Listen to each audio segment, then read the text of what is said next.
I'm Wyatt Cash at Scoop News Group, and we're here at FedTalks with David Egts, Chief Technologist, North American Public Sector at Red Hat.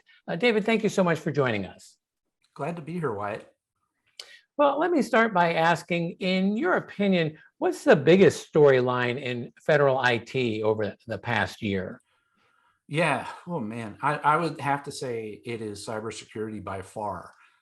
It's like you got these nation state actors, they're being much more brazen, they're going after bigger and bigger targets. And, the agencies have been challenged like never before.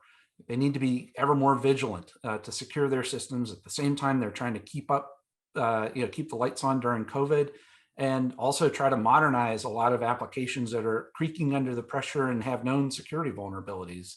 But even though the agencies have their work cut out for them, I'm really excited to see CISA and a lot of the other agencies responding to these challenges. And from the cybersecurity executive order, right, where I think they're leading from the front, and when it comes to driving consistency across government agencies, which is so important, and also looking at tools like automation to ensure that the security postures are consistent and objectionably measurable.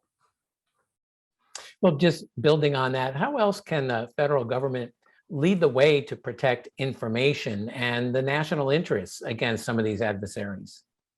Yeah, well, I think it's two things. One is that the agencies have to automate as much as possible.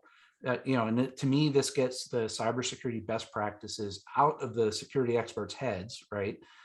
So these processes can be improved upon over time and deployed at scale.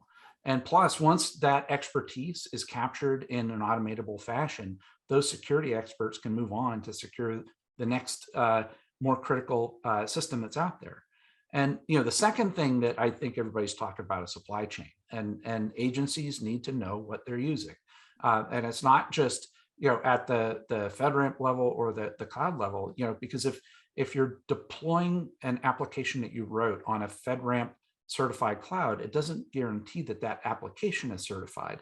For instance, you could have developers that are using components that they found on the internet that they do the job, they're very convenient, but they could also have backdoors in them. And so having this governance is really critical to ensure that the agencies are providing this trusted development environment, and with the methodologies to free their developers to help them innovate as quickly and securely as possible. Well, shifting gears just a little, how would you characterize the pace and success of federal digital transformation efforts today, compared to just the past couple of years? And what do you attribute that to?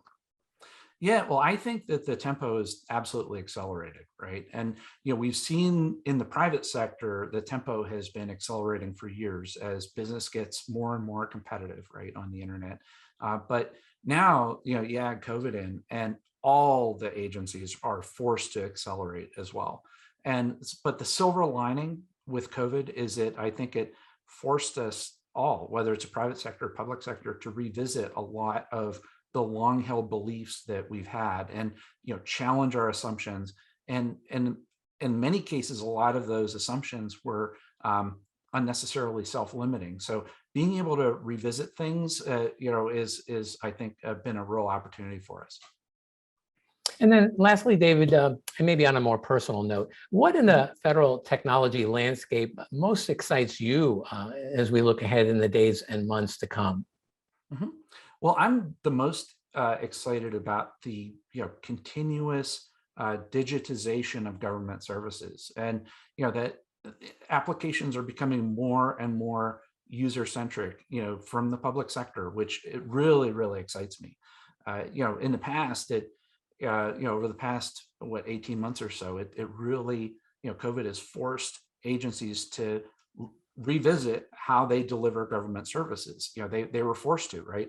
They had to go from in person and doing things on paper to making things internet based, making them app first, mobile first.